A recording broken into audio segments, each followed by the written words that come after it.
हौसलों के तरकस में कोशिश का वो तीर जिंदा रखना, हार जाओ जिंदगी में मगर उम्मीद जिंदा रखना। हेलो दोस्तों, स्वागत करते हैं आपका कलश कोचिंग क्लासेस में। मैं विपिन पढ़ा रहा हूं आपको मैथ्स और रीजनिंग की क्लासेस। तो शुरू करते हैं आज की पाठशाला। तो देखिए दोस्तों, सबसे पहले तो बात कर दें कि ये हमारी कौन सा चैप्टर चल रहा है, मीन, मीडियन एंड मोड। बात करें तो माध्य, माध्यिका और बहुलक। ठीक है, तो आज हमने पहले इस चैप्टर का मीन जो सिस्टम था या मीन जो कंसेप्ट था वो सारा का सारा सीख लिया था। मीन्स डैट मैं कहूँ कि माध्य की हमने सारी चीज़ें सीख ली थी, 2-3 प्रॉपर्टी सीखी थी जिसमें बहुत अच्छे हमने कंसेप्ट किए थे और बहुत ही अच्छे हमने क्वेश्चंस किए थे। ठीक है, आज बात करते हैं हम बहुलक की। बहुलक मतलब मोड। मोड की बात करें, आज हम किसकी बात कर रहे हैं? मोड की। मोड क्या होता है, बहुलक क्या होता है? तो आप बहुत अच्छे भली बात जानते होंगे कि सर 4-5 संख्या होती हैं जो स्टार्टिंग में चीज़ें जानी जाती हैं, ऐसी जानी जाती है कि 4-5 संख्या होती हैं, उसमें जिसकी भी बारंबारता अधिक होती है उसको हम बहुलक कहते हैं। ठीक है, अगर मैं बात कहूँ कि आपसे मैं कहूँ कि एक किसी भी श्रेणी में किसी भी पद की जिसकी पद की सबसे अधिक बारंबारता होती है उसको हम बहुलक कहते हैं। सर चीज़ें समझ में नहीं आई कैसे? बात करते हैं। देखिए, अगर मैं बात कहूँ 1, 2, 4, 6, 8, 2, 3, 5, 7, 2, 1। ठीक है, अब आपको चीज़ें दिख रही हैं। इसमें अब आपसे मैं कहूँ कि सर आप बहुलक निकाल कर बताइए, तो आप कहेंगे सर एक की बात करें तो एक इसमें 2 बार है, एक ये रहा और एक ये रहा।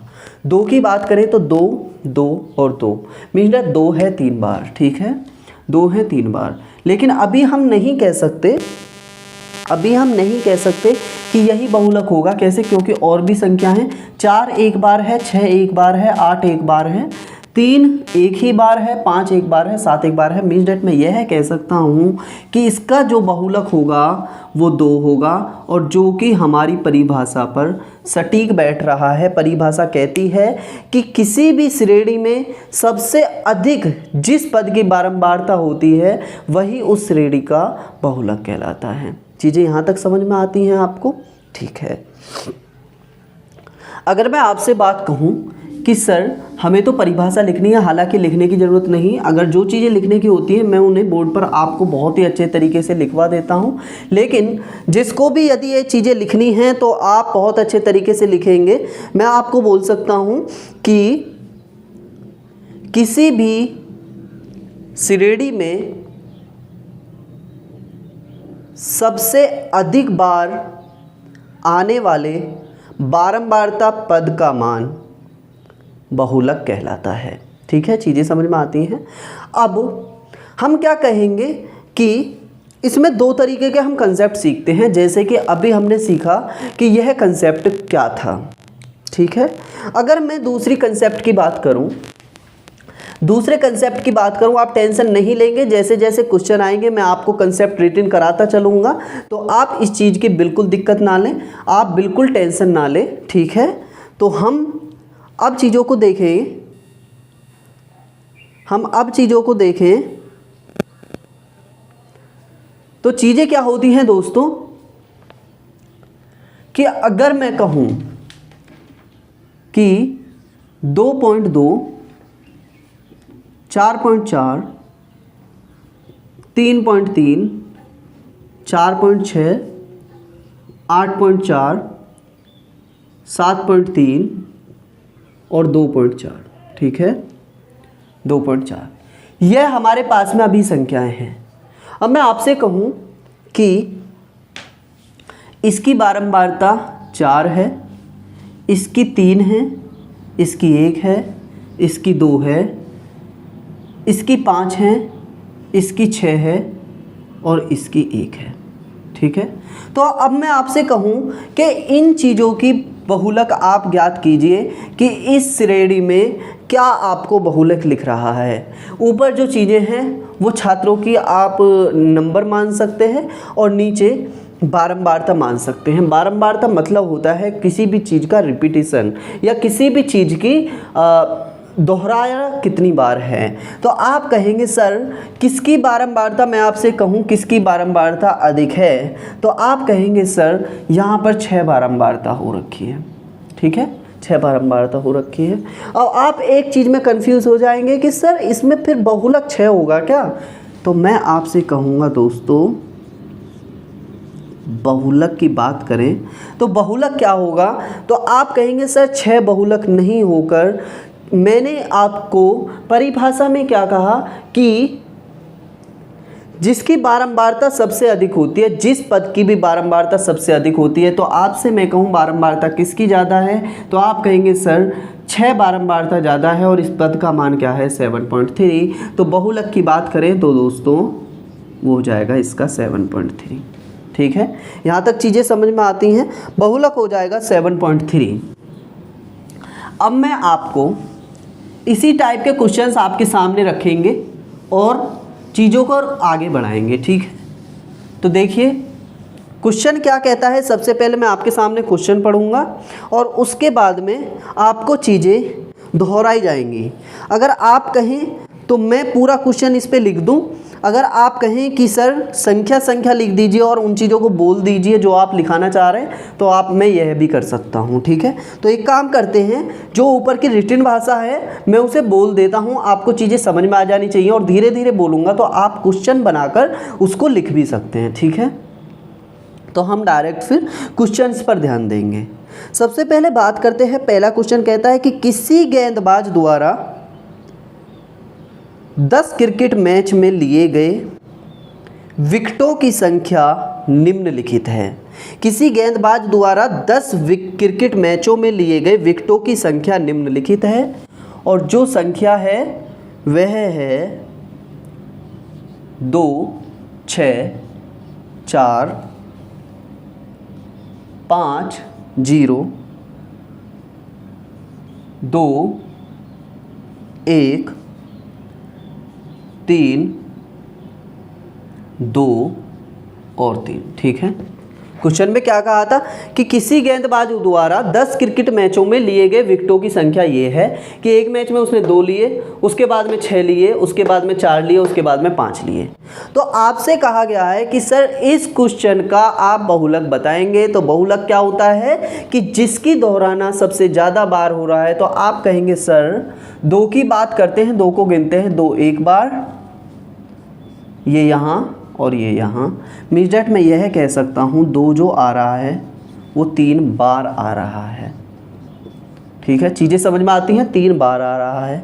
6 की बात करें तो 6 एक बार आ रहा है। 4 की बात करें 4 भी एक बार आ रहा है। 0 की बात करें एक बार, 1 की बात करें एक बार और 3 जो आ रहा है वह 2 बार आ रहा है। तो अब मैं आपसे कहूँ कि सर इस क्वेश्चन का बहुलक क्या होगा, तो आप बहुत अच्छे तरीके से जानेंगे। सर इस क्वेश्चन का जो बहुलक होगा वो होगा 2। ठीक है, यहाँ तक चीज़ें समझ में आती हैं। बहुलक जो होगा इस क्वेश्चन का 2 होगा और उम्मीद करता हूँ क्वेश्चन आपको अच्छे तरीके से समझ में आया। ज़्यादातर क्वेश्चन जो पेपर में पूछे जाते हैं इसी टाइप के पूछे जाते हैं, लेकिन बहुलक में एक अच्छा सा कंसेप्ट और होता है, उसको भी हम डिस्कस करेंगे। ठीक है, और आज की क्लास में हम बहुलक प्रॉपर तरीके से ख़त्म करके जाएंगे। अगले क्वेश्चन की बात करते हैं कि विपिन द्वारा 10 दिनों में खरीदे गए पेनों की संख्या। विपिन द्वारा 10 दिनों में खरीदे गए पेनों की संख्या निम्नलिखित है, जो कि है 2, 5, 4, 3, 5, 1, 2, 5, 3 और 5। अब आपसे मैं कहूँ सर इस क्वेश्चन का आप बहुलक बताइए, तो आप कहेंगे सर बहुलक निकालने में बिल्कुल सेकंडों का समय जाता है। आप कहेंगे सर इसमें ये चीज़ देखिए कि इसमें जो भी संख्या ज़्यादा बार दोहरान हो रहा है 5, 5, 5 और 5 आ रहा है 4 बार। क्या 5 से भी कोई ऐसी संख्या है जो उससे ज़्यादा बार दोहरान कर रही है? 3 एक बार आ रहा है, 2 2 बार आ रहा है, 1 एक बार, 4 एक बार। मीन्स डैट बहुलक की बात करें तो इस क्वेश्चन का बहुलक आपके सामने होगा जो कि है 5।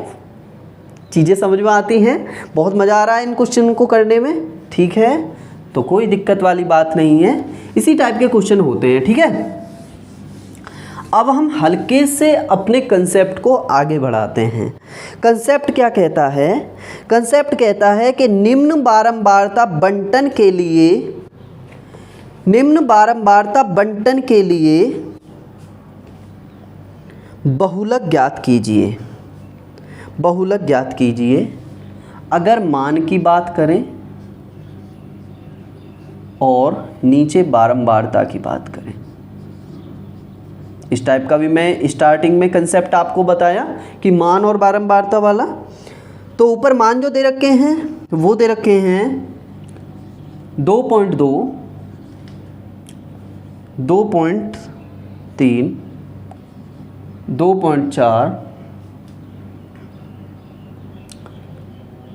2.5, 2.6, 2.7, ठीक है? अगर बारंबारता की बात करें तो वो दे रखा है 4, 2, 1, 2, 1 और 2, ठीक है?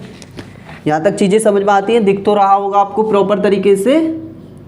अब मैं आपसे कहूँ कि इस क्वेश्चन का आप मुझे बहुलक बताइए, इस क्वेश्चन का आप मुझे बहुलक बताएंगे तो आप कहेंगे सर हमने स्टार्टिंग में बहुलक को जाना और बहुलक कहता है कि किसी भी श्रेणी या पद में, किसी भी श्रेणी में किसी भी पद की जिसकी बारंबारता सबसे अधिक होती है वही हमारा बहुलक कहलाता है।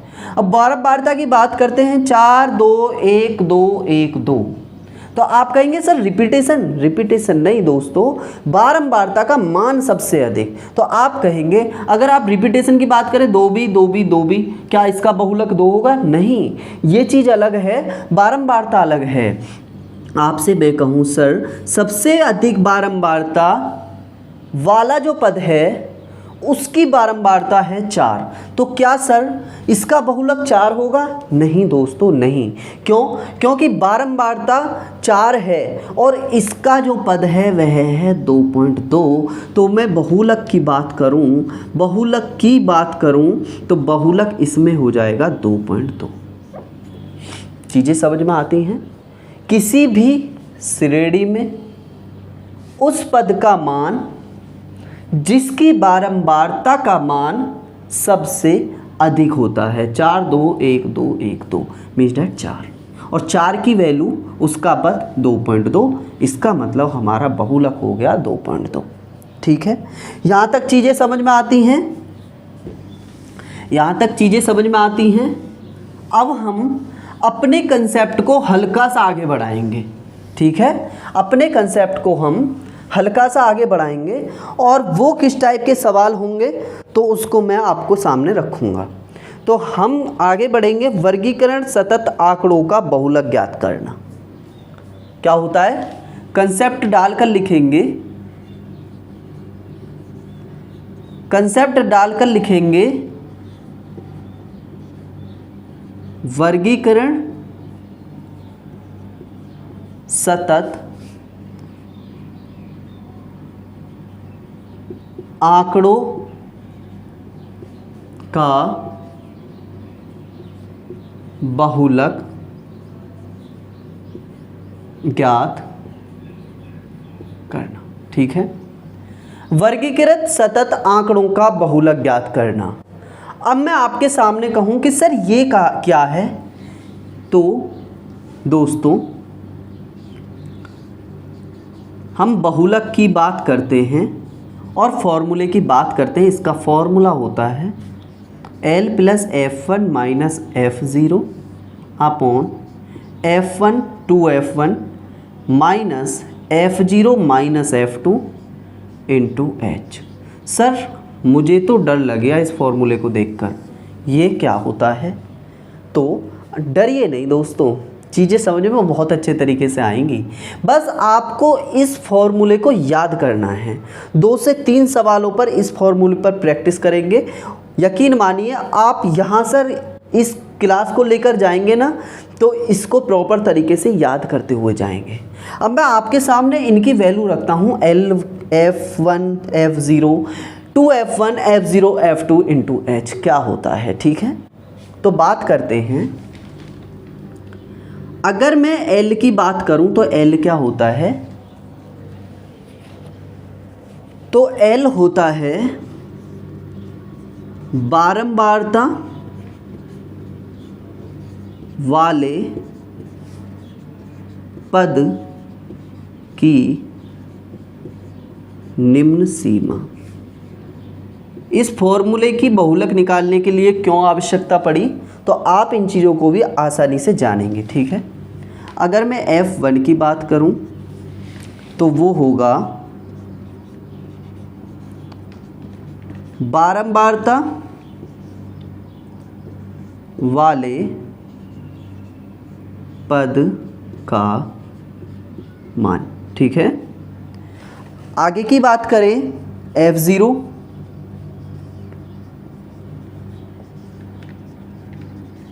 बारंबारता वाले पद से पिछले पद का मान। ठीक है, चीज़ों को बस आप उतारते जाइए, आप समझने की टेंशन मत लीजिए, वो टेंशन मेरी है कि आपको समझाना कैसा है। ठीक है, F2 की बात करें तो वो होता है बारंबारता वाले पद से अगले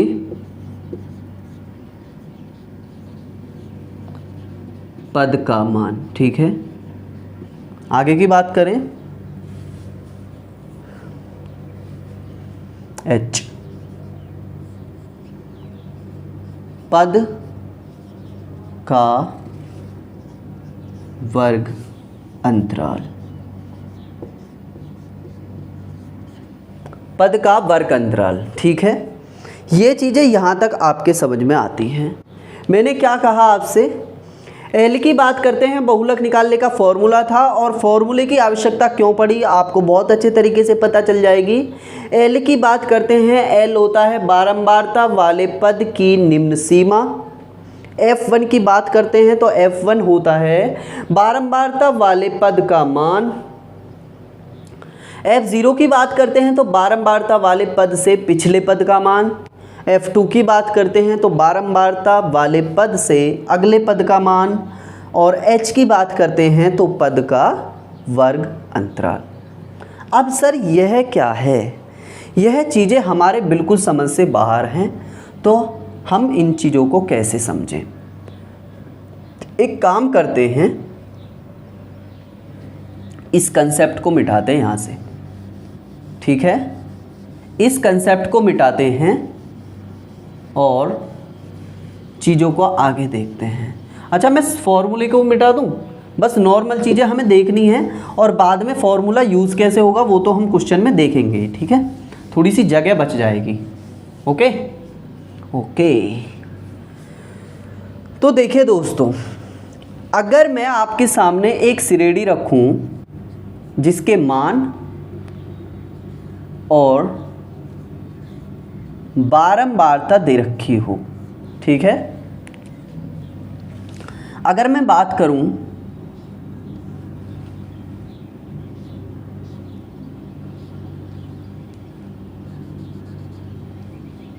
ये तो बिल्कुल ही गायब हो गया, चलो ठीक है, काले पेन से ही यूज़ करते हैं ना।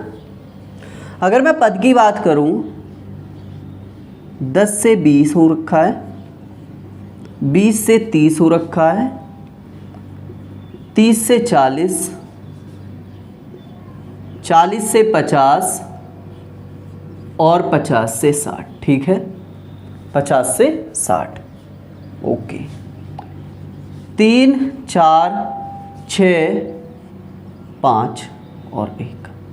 ठीक है, अब मैं आपके सामने इन पद की वैल्यू निकालेंगे कि इन पद की वैल्यू क्या क्या आएंगी। ठीक है, आप इन सारे पदों को देखेंगे कि सर वैल्यू आएंगी क्या क्या। ठीक है, सबसे पहले बात करते हैं कि एल क्या है, बारंबारता वाले पद की निम्न सीमा। अब मैं आपसे कहूं कि सर बारंबारता वाला पद होगा कौन सा, तो आप एक चीज़ का ध्यान रखेंगे दोस्तों कि बारंबारता वाला जो पद होता है वह पद होता है जिसकी बारंबारता सबसे अधिक होती है। तो आप मुझसे कहेंगे सर 3 4 6 5 1 इसमें बारंबारता सबसे अधिक किसकी होगी, तो आप कहेंगे सर 6 की बारंबारता सबसे अधिक होती।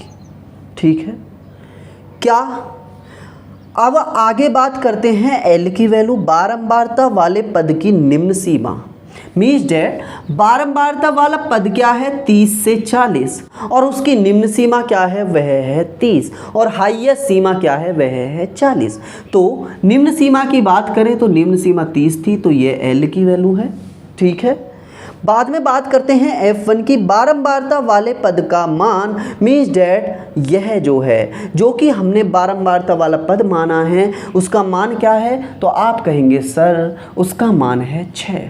तो F1 की वैल्यू हमारे सामने आ गई है कितनी, 6। ठीक है, उसके बाद में बात करते हैं F0 बारंबारता वाले पद से पिछले पद का मान। मीन्स डेट आप कहेंगे बारंबारता वाले पद से पिछले पद का मान, तो F0 की वैल्यू आ गई क्या सर, 4। बारंबारता वाला पद हमारा 6 है और 6 से पिछले पद का मान कितना हो जाएगा, 4। तो 4 वैल्यू किसकी आ गई, F0 की। अब आपसे मैं पूछूं कि F2 बारंबारता वाले पद से अगले पद का मान है, तो आप कहेंगे सर अगले पद का मान हो जाएगा 5 और 5 जो हो जाएगी वैल्यू वो हो जाएगी हमारी किसकी, F2 की। चीज़ें समझ में आती हैं यहाँ तक। उसके बाद में बात करते हैं H की। H पद का वर्ग अंतराल है और वर्ग अंतराल क्या होता है, तो वर्ग अंतराल की मैं बात कहूँ कि सर 10 से 20 जाने पर हमें 10 अंतराल मिला, 20 से 30 जाने पर 10 अंतराल मिला, 30 से 40 जाने पर 10 अंतराल मिला, 40 से 50 जाने पर 10 अंतराल मिला और 50 से 60 जाने पर 10 अंतराल मिला। किसी भी पद को आप देख लीजिए उसमें किसी भी वर्ग अंतराल की वैल्यू हमेशा सेम रहेगी, जो कि है हर पद में कितनी, 10 10 10 और 10। तो H की वैल्यू कितनी हो जाएगी, 10। चीज़ें समझ में आती हैं। अब इसी चीज़ को हम दोस्तों क्या करेंगे, इसी चीज़ को फॉर्मूले में अप्लाई करते हैं। तो पहली वाली चीज़ों को मैं आपके सामने मिटा देता हूँ। ठीक है, ये चीज़ें आपके सामने समझ में आ गई। अब मैं आपसे कहूँ कि आप जल्दी से यहाँ पर बोर्ड पर सारी चीज़ों को लिख दीजिए। ठीक है, F1 की वैल्यू कितनी थी, 6 बारंबारता वाला पद। F1 से पहला वाला पद F0 है और F1 से अगला वाला पद F2 है। अगर L की बात करें तो L क्या है, बारंबारता वाले पद की निम्न सीमा मीन्स डेट 30 और H की बात करें तो H हो जाएगा वर्ग अंतराल मीन्स डेट 10। यहाँ तक चीज़ें समझ में आती हैं। अब बहुलक का हमारे पास में फॉर्मूला क्या था, बहुलक का फॉर्मूला था L plus F1 minus F0 upon 2F1 minus F0 minus F2 into H। ठीक है, यहाँ तक चीज़ें समझ में आती हैं। उसके बाद में इन्हीं चीज़ों को अब हम इस फॉर्मूले में अप्लाई करते हैं। L की वैल्यू कितनी है, 30। 30 क्या, बारंबारता वाले पद की निम्न सीमा। मैं बार बार चीज़ों को क्यों दोहरा रहा हूँ, क्योंकि आपको चीज़ें याद हो जाएं। 30 प्लस F1 की वैल्यू कौन सी, बारंबारता वाला पद जिसकी वैल्यू 6 है, माइनस F0 की कितनी हो जाएगी, 4 हो जाएगी।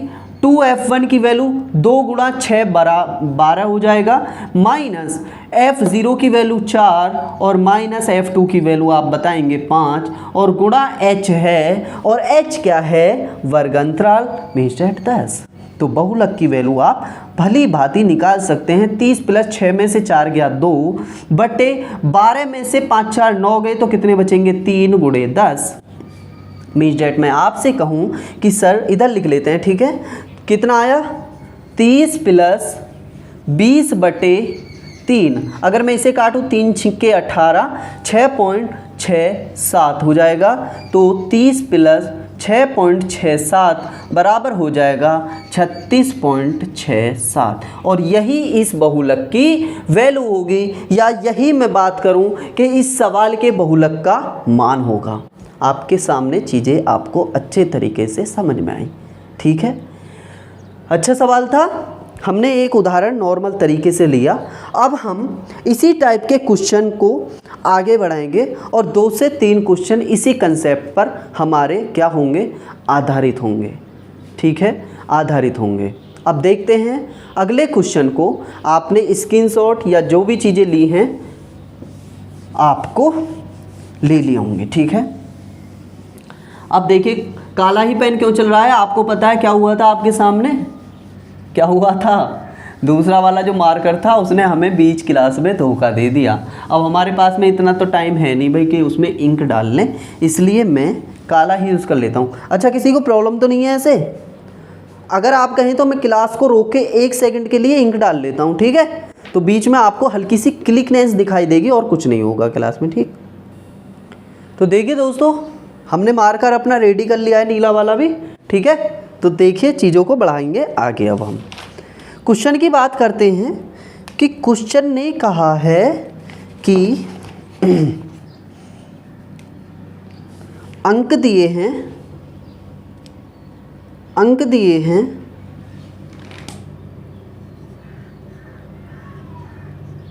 अंक दिए हैं और छात्रों की संख्या दी है, ठीक है। आपको ये पहला वाला सवाल समझ में आया तो आप इस क्वेश्चन को साथ के साथ कर भी सकते हैं, ठीक है।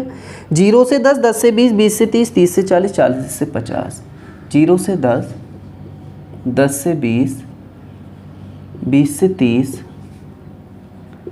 30 से 40 और 40 से 50, ठीक है। 4, 28, 42, 20, 6, 4, 28, 42, 20 और 6, ठीक है। तो हमें छात्रों द्वारा प्राप्त अंकों का बहुलक ज्ञात करना है। अब देखिए चीज़ें होंगी कैसे। करिए सवाल को, बहुलक ज्ञात करना है क्वेश्चन में। क्वेश्चन कुछ भी नहीं है, क्या करना था। अब आपसे मैं कहूँ हमें काफ़ी सारी चीज़ें निकालनी थी। हम सबसे पहले एक काम करते हैं, फॉर्मूले को लिख लेते हैं। फॉर्मूला था क्या हमारा, अगर मैं बहुलक की बात करूं, बहुलक निकालने का फॉर्मूला क्या था, h plus f1 minus f0 upon 2f1 minus f0 minus f2 into h, ठीक है। यहाँ तक चीज़ें थी, यही फॉर्मूला तो था। अब मैं आपसे कहूँ कि आप मुझे बहुलक वर्ग बताइए या बारंबारता पद बताइए, तो आप कहेंगे सर जिसकी बारंबारता सबसे अधिक है वही हमारा बहुलक पद होगा, जिसकी बारंबारता सबसे अधिक है वही हमारा बहुलक पद होगा। तो मैं आपसे कहूँ 42 क्या है, तो आप कहेंगे सर यही तो हमारा f1 है। अगर f0 की बात करूँ तो इससे पहला वाला पद हमारा f0 हो जाएगा। अगर मैं f2 की बात करूँ तो अगला वाला पद f2 हो जाएगा। उसके बाद में l की बात करें तो l क्या था L क्या था, बारंबारता पद वाले वर्ग की निम्न सीमा। तो बारंबारता वाला पद कितना है 42, 42 का वर्ग कितना है 20 से 30, उसकी निम्न सीमा कितनी हो जाएगी 20, ठीक है। आगे बढ़े 20 हो जाएगी। इसके बाद में आपसे कहूँ h और चाहिए भाई, h और चाहिए। और h क्या होता है तो आप अच्छे तरीके से जानते हैं सर, जितना भी उसमें वर्ग अंतराल है वह इसका 10 है, इसका 10 है, इसका 10 है, ये हमेशा सेम मिलेगा आपको, ठीक है। इसका 10 और इसका भी 10, ठीक है। तो h बराबर वैल्यू हो गई 10। हमें 5 चीज़ें चाहिए थी। l बराबर क्या हो गया, तो आप कहेंगे सर l बराबर 20 हो गया, बहुलक वर्ग की निम्न सीमा। f1 की बात करें तो f1 बारंबारता वाला पद f1, उसके बाद में f0 के उससे पहला वाला f0, उसके बाद में f2 के उससे अगला वाला f2, उसके बाद में h की बात करें तो जितने भी वर्ग में हमारा वर्ग अंतराल है, ठीक है। अब हम इन चीज़ों को इसमें रखते हैं, बस हमारा फॉर्मूला अप्लाई हो जाना चाहिए, हमारा आंसर आ जाएगा। एल की बात करते हैं तो 20 हो जाएगा, F1 की बात करते हैं तो 42 माइनस F0 के आप मुझे बताएंगे 28 बटे, बता नहीं रहे हो, बिल्कुल भी आवाज़ नहीं आ रही, 2 गुणा 42 माइनस 28 माइनस 20 और h की वैल्यू बात करते हैं, h की वैल्यू हो जाएगी 10। ठीक है, चीज़ें समझ में आती हैं, बस आपको ये चीज़ें अब सॉल्व करनी हैं। क्वेश्चन समझ में आ गया। बहुलक की बात करते हैं, 20 प्लस 42 में से 28 जाएंगे, आप मुझे बताएंगे कितने बचेंगे। सर 28 4 32 14 बचेंगे ऊपर, कैसे? 12 में से 8 के 4, 3 में से 2 गया 1, 14 हो गया। उसके बाद में 42 दूनी हो जाता है कितना, 84, 42 दूनी 84 माइनस ये कितना हो जाएगा, 20 और 28 कितने हो जाएंगे, तो आप कहेंगे सर 48 गुणे 10। यही तो होता है भाई, यही तो होता है। चीज़ें इतनी तो समझ में आती हैं आपको या नहीं आती? 84 माइनस 48। अब आप बात कहेंगे सर 20 हमारे पास में पहले है, प्लस 14 बटे 84 में से 48 जाएंगे, 14 में से 8 गया 6 और 7 में से 4 गया, कितना हो जाएगा 3 और गुणे हमारे पास में 10 है। ठीक है, गुणे हमारे पास में कितना है, आप अच्छे तरीके से जानते हैं, 84 में से 48 के 36 गुणा 10 है, ऊपर 14 है। अब आप मुझसे कहेंगे सर अब क्या करेंगे, तो आप कुछ नहीं करना दोस्तों, 36 को एक काम करते हैं, 2 से काट लेते हैं, छोटी वैल्यू 2 18 दूनी 36 और 2 सत्ते 14 मीन्स डेट 20 प्लस 7 की वैल्यू 10 में होगी तो 70 बटे 18 हो जाएगा। अगर मैं इसको काटूँ यहाँ पर तो 18 दूनी 36, 18 × 54, 18 चौके 72, 3.18 में 70 में 18 का भाग दे रहे हैं, 3.18 तीय कितने हो जाएंगे 54, 16 बचेंगे 60 हो जाएंगे और 18 निम्मा 162 मीन्स डेट 8 इस कुछ समथिंग आएगा इतना 3.8। तो बहुलक की बात करें तो वो हो जाएगा 20 प्लस 3.8 मीन्स डेट ये हो जाएगा 23.8 कुछ समथिंग। ठीक है, इतनी चीज़ें समझ में आती हैं आपको अच्छे तरीके से? यह क्वेश्चन समझ में आया भाई, आया या नहीं मुझे बस इतना बताइए आप। अगर आपने कह दिया कि सर आ गया तो मेरी मेहनत वसूल हो गई। ठीक है, आ गया होगा। ओके, तो इस क्वेश्चन का स्क्रीनशॉट, अच्छा एक काम कीजिए आप ना, स्क्रीनशॉट मत लीजिए क्योंकि स्क्रीनशॉट आपको भी पता है मोबाइल में ही रह जाते हैं, बाद में पढ़े नहीं जाते। आप एक कॉपी लेकर बैठा कीजिए और उसमें फिर चीज़ें को आसानी से उतारा कीजिए, या एक नोट्स बना सकते हैं प्रॉपर तरीके से, जो कि क्वेश्चन आपके सारे के सारे एक जगह रहेंगे। ठीक है, तो अब हम इसी कंसेप्ट पर एक क्वेश्चन और देखेंगे, फिर उसके बाद में आज की क्लास को हम ख़त्म करेंगे। ठीक है, तो अच्छा फॉर्मूले को मिटा दूँ? अच्छा फॉर्मूले को नहीं मिटाते हैं, ठीक है, तो इन्हीं चीज़ों को मिटा देते हैं जितना हमारे पास में ये मैटर है। उसके बाद में हम फिर से चीज़ों को डिस्कस कर लेंगे। भैया समझ में आ रही हैं चीज़ें या ना? आप कहेंगे सर जी आ रही हैं। भाई हम तो गांव के हैं, आपको भी पता है, हमें तो बोलना पड़ता है CBSE वालों के लिए। ठीक है, वरना हम तो इंगे गुजारो और उंगे गुजारो ही करते हैं। तो देखिए दोस्तों, अगले क्वेश्चन की बात करते हैं। क्वेश्चन क्या कहता है, भूमि का क्षेत्रफल। अच्छा क्वेश्चन बोल रहा है, पहले आपको मैं लैंग्वेज समझा देता हूँ। किसी गांव में कृषि योग्य भूमि स्वामियों की बारंबारता बंटन की सारणी दे रखी है और उसमें दे रखा है कि भूमि का क्षेत्रफल,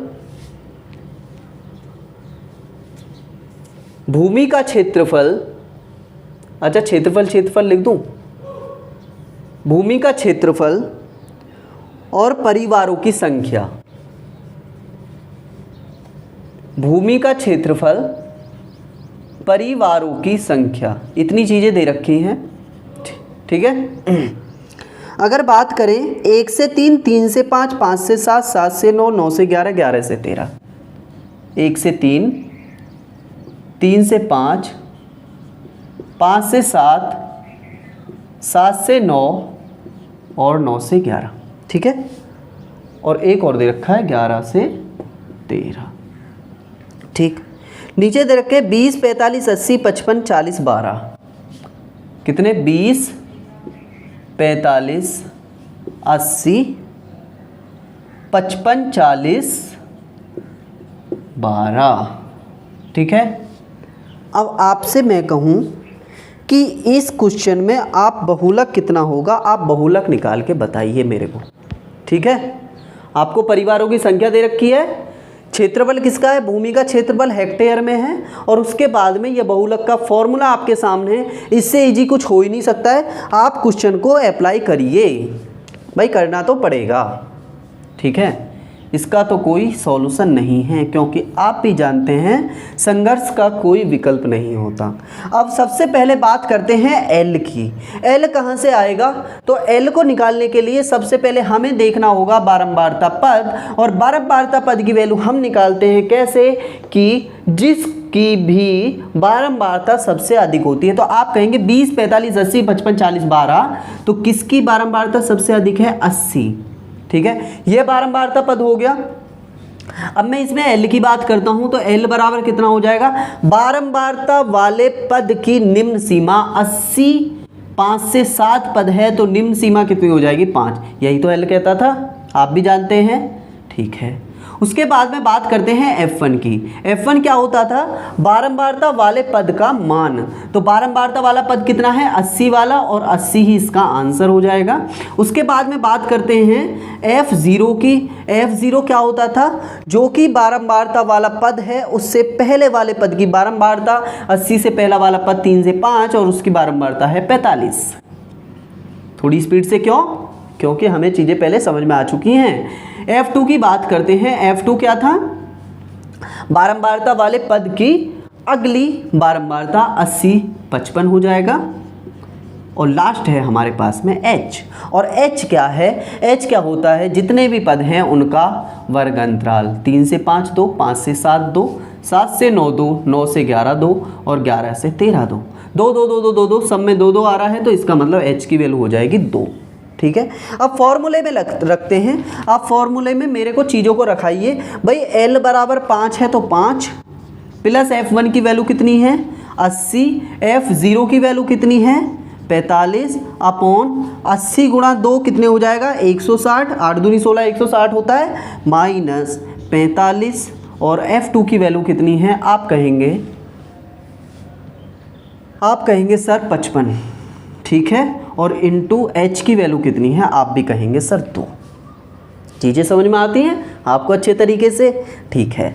आगे बढ़ते हैं। 5 ऐसे ही रहने देंगे, सॉल्व करते हैं। 80 में से 45 जाएंगे तो कितने बचेंगे?